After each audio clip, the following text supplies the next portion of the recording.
Entonces, conectadas, conectados, seguimos adelante.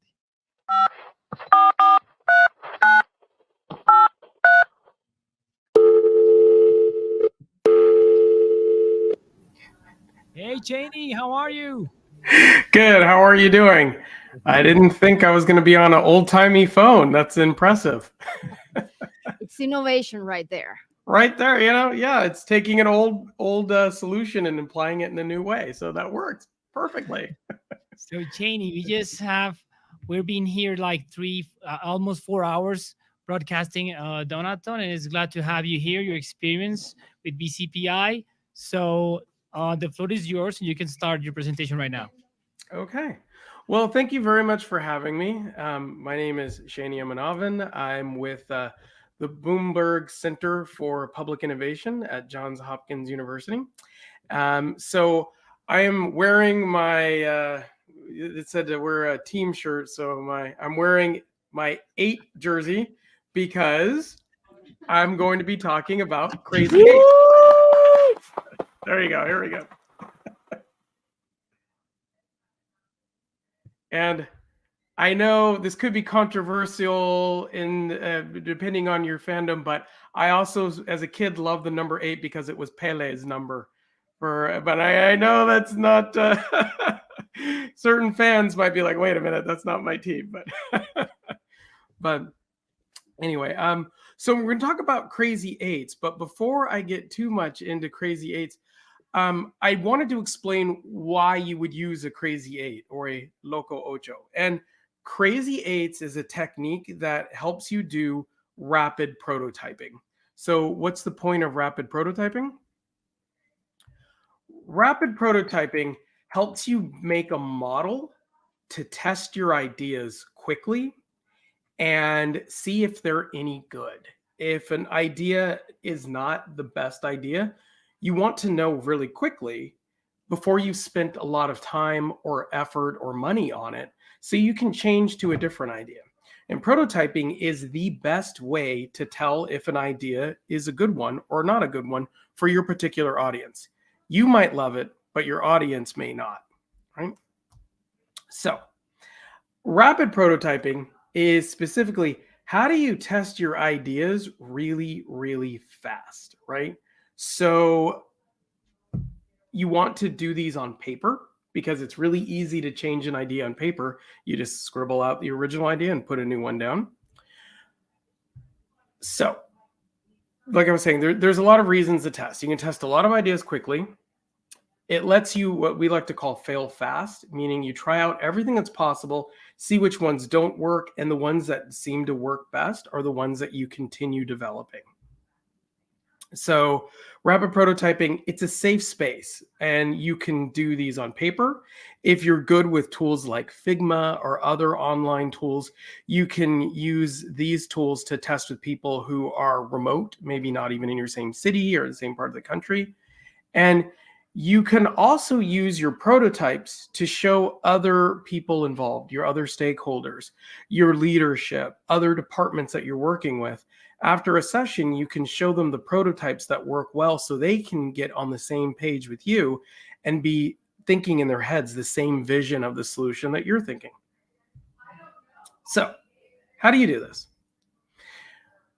One of the exercises I really like people to do, so we're going to be talking about Crazy 8s, but I'm going to throw in a couple of extra little methods that I really enjoy doing. So I want to throw a couple of extra in there just because they're useful, but I couldn't help myself.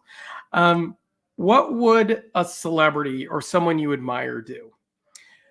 Before you start getting into creating your first prototype, I like to have people do this exercise before they even start sketching, because it helps you think through the eyes of someone else. It helps you shift your frame of reference from your brain to someone else's brain, and you might think of things in a new way. So I tell people to pick 2 or 3 people, like a celebrity, a famous thinker, someone who they admire, their family member, or your grandparent, and then fold the papers up. Think about your problem. Open up one of the papers and read the name that's on there, and then think, how would this person solve the problem?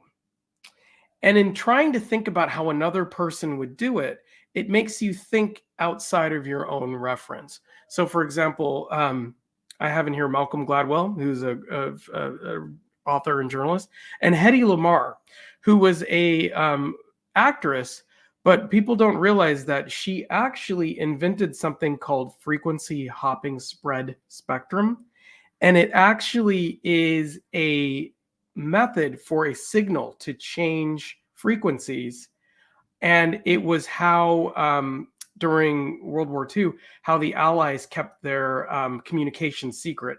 And it also is the technology underneath all of our cell phones to keep people from, listening in your calls, and keeps things secure. So very important technology that she invented. Okay. Prototyping usually starts off with something that's lower fidelity, like do it on paper. If you don't like the idea, erase it. Don't spend a lot of time building a full featured model of your idea before you even know if people think, oh, that's not going to help me at all, or I like it, or I hate it, or whatever else. So after that, you're going to group together a bunch of ideas, and then you're going to figure out which group is the biggest. What ideas are we really liking the most? And then you're going to make your prototype out of that.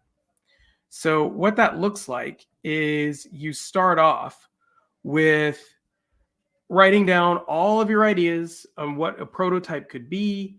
Then as a group, you group them together, and then you label them like, here's my idea for the website, or here's my idea for this or that. The idea is you want to get as many ideas as possible, because you never know which crazy idea ends up being the winning idea. So the other key piece of this is that it's very helpful to draw your ideas, even if you are trying to change a workflow, how someone does something from step 1, step 2, step 3, step 4, even if it's something that's not necessarily a website or a paper form, something visual. It's really helpful to draw your idea using shapes. And if it's a flow, like step 1, step 2, draw arrows so people can very clearly see the steps. But humans, ever since we were in caves, have been drawing on the walls. So it's very important to use drawings and words together to convey your ideas. So if your parents ever complained that you were reading too many comic books, it's actually very good to have pictures and words together, because that's a really effective way, a very effective way to think. So let me get into the actual fun part, the crazy eights. So now that you understand why you're doing a crazy eight, the idea of a crazy eight, or a loco ocho, is to come up with 8 different ideas, get feedback, and change them very quickly. So what you would do is you would take a regular piece of paper, you would fold it in half, and then you would fold it 3 more times. So you fold it this way, and then you fold it in half the long way. Sorry, my paper's fighting me. You fold it in half, and then you fold it in half 1 more time. All right? And once you've done that, you end up with, I meant to grab a blank piece of paper, so I grabbed the one that has stuff on it. But you end up with a piece of paper with 8 sections, right? So then you give everyone 5 minutes, and you draw 1 different idea in each panel. So 8 different ideas. And after that 5 minutes, you then each take in turn time to explain, here's my 8 ideas. What do you think? And everyone gives you feedback. Oh, I like this. I don't like that. Maybe if you change that. And then you do a second round of crazy eights, where now you change your ideas based on the feedback you got. So maybe you come up with 8 changes. Maybe you really only like 4 of the ideas, so you want to focus on making those 4 ideas better. That's totally fine. But the idea is you take that feedback and you make your original ideas better. Then, one more time, you share your ideas. You say, hey, here's my changes. What do you all think? You get feedback. And then the third time through, you do what we call a one-up. And the one-up is where you take your favorite idea or a combination of your favorite ideas and you make one better quality, higher fidelity, as we call it, one version of the idea.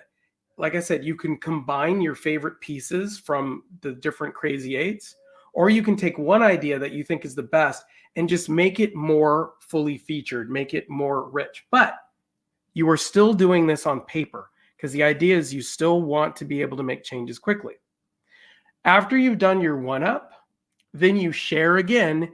You tell people around your table, here is my new one-up idea. You get more feedback, and then you can change your one-up.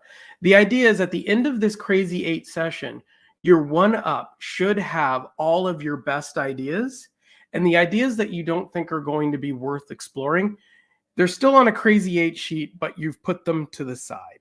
Maybe you revisit them later, but the one-up is your best path for moving forward.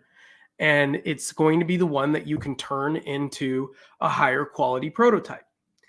That's this higher fidelity prototype. And the point of a higher fidelity prototype is even if it's still paper, you should have it clear enough that you can then go and do user testing.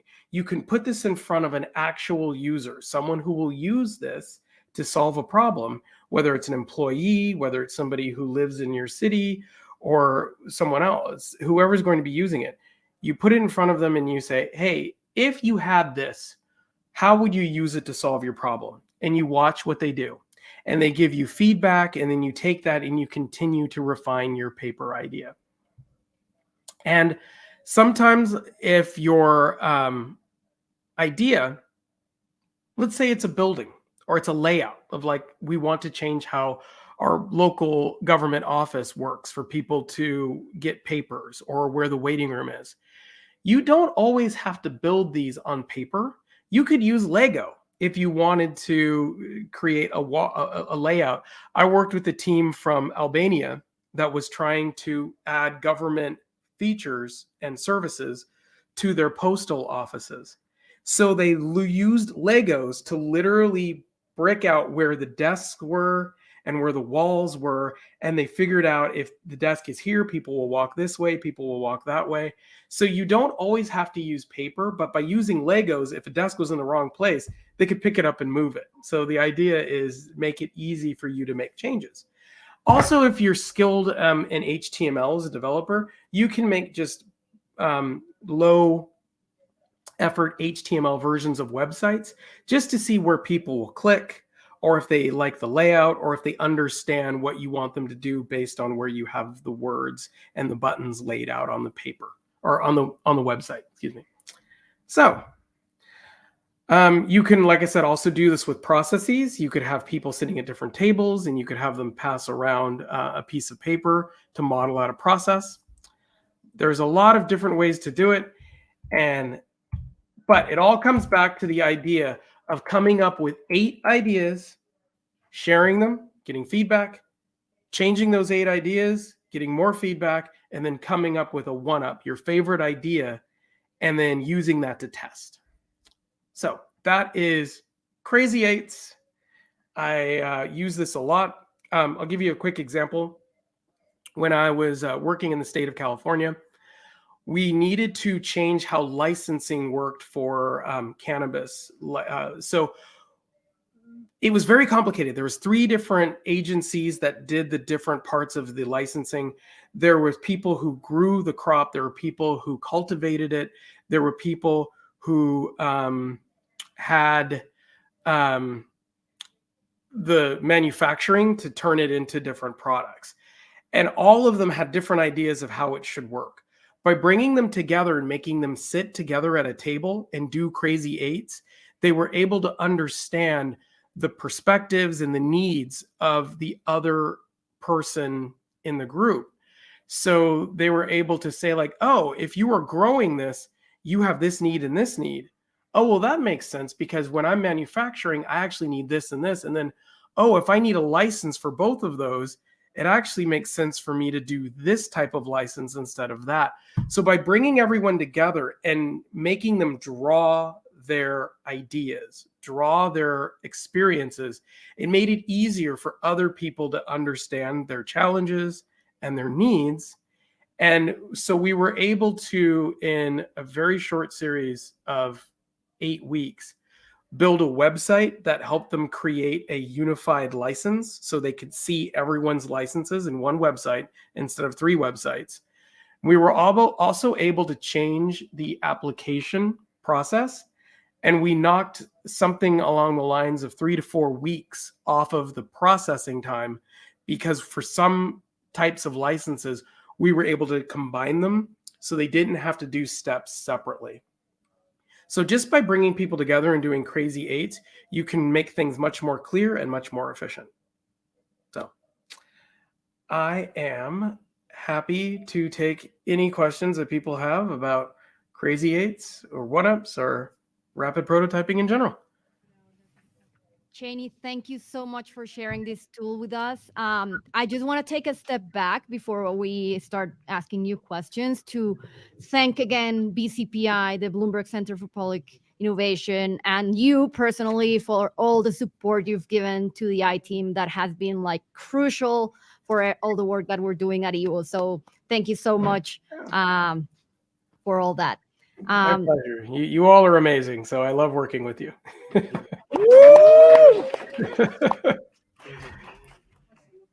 And now just getting into what you just showed, I love that tool because it's a super collaborative tool, right? It like kind of like builds on everyone's ideas. So I guess my question, very on that line, is like, who should you have sitting down on the table or in the room when you use this tool so that you can take the most advantage of all these like perspective ideas? Yeah, that is a great question. I've found the most success using this tool when everyone around the table represents a organization or an office or a step in the process.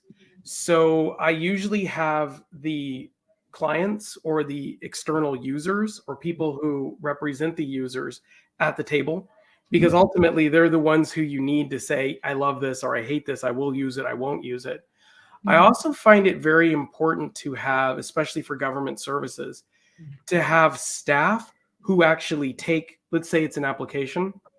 It's important to have the staff there because it's key for them to understand when I ask a user for this information, either they understand it or they don't understand it, or they don't have it, or they do have it.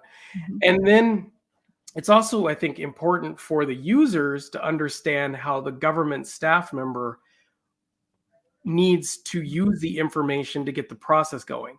I think a lot of times users are like, why do you need this? Why are you bothering me? And then when they realize that the staffer needs that in order to process a payment or in order to check to make sure there's not another application, then they're like, oh, I understand why you need that. Now I'm not so angry. I'll give you that information, but explain it to me. You know what I mean? So you can say that in the application, we need this information for X.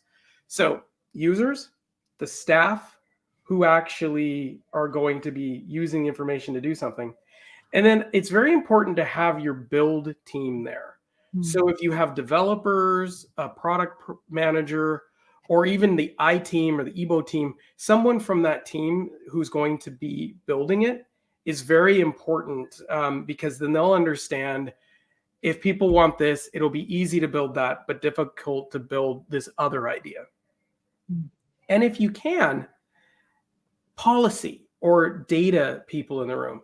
I think it's important for a policy person to be in the room because sometimes they write policy. And then when they see how people or staff actually implement the policy or how they actually understand the policy, it helps them go, oh, we did not mean that when we wrote it. We should probably rewrite this. So users, staff, your build team, and policy people, at least. Awesome. Cheney, are you watching the graphic recording in the back? Yeah, I see that. That's really cool. Is that Nati back there? It's Diana and Charlie back there. Oh, it's Diana. Okay. That's great. I can't draw that well, so I'm impressed. So my question is related to that, what you just said. So maybe some public servants are watching right now what you just explained, and they say, like, how can I make a public servant to draw? I mean, it's only words in public service, so how can I make? It's impossible. What can you tell them? What I do is I tell them what I said earlier, which is if you can draw a circle, a triangle, and a square, you can draw well enough for this. We just want enough to get your idea across. And I always show people that, hey, I'm a horrible drawer. And so I will oftentimes get up and I'll say, I'm not good at this, but if I were to do circle, circle, square, and a square, you can tell, hey, what idea am I trying to get across here? A car. It's not a very good car. I wouldn't want to drive it, but yeah, so so I think what that does is it makes people laugh a little bit, and it also gets the idea. I can say car, but what if what I really need to explain to you is this? So I'm trying another thing. I can say car, but what if what I'm really talking about is the bottom one? What is that? Truck. It's a truck. So that's why I tell people the importance of being able to draw is sometimes the word isn't good enough for what you are trying to explain. And by putting the word and the drawing together, because I might say, yeah, I need a car. I need to carry a bunch of stuff. But then when I draw this, you go, oh, you need a truck. You need a cargo vehicle. So that's why I do. So I just have another question, and is, I mean, all this crazy aid, it's about drawing, it's about creativity, but it's also about getting feedback loops, right? Constant feedback for prototyping. And how do you explain that to them? How do you put in the table terms like feedback? How to put in the table terms like prototyping or experimenting? How do you do that? How do you tell that to public servants? Yeah, what I often tell people is I ask them to think about their own experience where they've been forced to use a tool that isn't very good, that they don't like, or they've been forced to follow a process that they don't like. And what I say is, this is your chance to tell us what works or doesn't work before you're forced to use it. And that works really well with external, citizens and residents as well, because if you've ever used a government website, it's like, I don't understand this. It's like, this feedback will help us build something that will be easy for you to use. And if you don't give us feedback, you may not like what comes out of it. This is your chance to tell us exactly what you want. I have a related question on that. And it's like one of the experience we've seen interacting in the public sector is this fear to the word prototype, right? To the word testing, to where we're testing and failing. What strategies do you have to be able to like put that word in the minds of all public servants and like be able to say I'm prototyping and like feel proud and not scared of that concept? Yeah. Sometimes it's the actual word that scares people. One of my mentors has stopped using prototype, fail fast completely. He does not say those words anymore. Instead, what he says is experiment and learn. So he says, hey, we're going to try a couple of experiments because we want to learn what people will like. And he actually doesn't even say that anymore. He says, he couches it not like and dislike. He doesn't say, oh, they like this, they don't like that. He talks about they understand and they will be able to successfully complete tasks. So he says, we're going to do so he'll say lab. He won't say workshop. He'll say, we're going to do a lab. We're going to experiment. And we're going to learn what helps people finish these tasks correctly, or submit an application correctly, or process an application correctly. So just by using those particular words, it says something to especially senior managers. They understand errors are bad. So if you do this experiment and you learn what causes errors and then get rid of the error, happiness. So oftentimes we just change it into business words instead of design words, if that makes sense. Yeah. So I think we don't have any more questions for you, Cheney. I just want to thank you for your time. Thank you for your knowledge. And we're going to share with all the people who are watching right now. And as you can see, the Crazy 8 thing that are doing, Diana and Charlie is great. You see the ball 8 at the back. So I love that. See a picture soon. Thank you very much. Thank you so much, Cheney. And I'm happy to share documents if you need them. Have a great rest of your Donaton, and wonderful seeing you all. Thanks so much.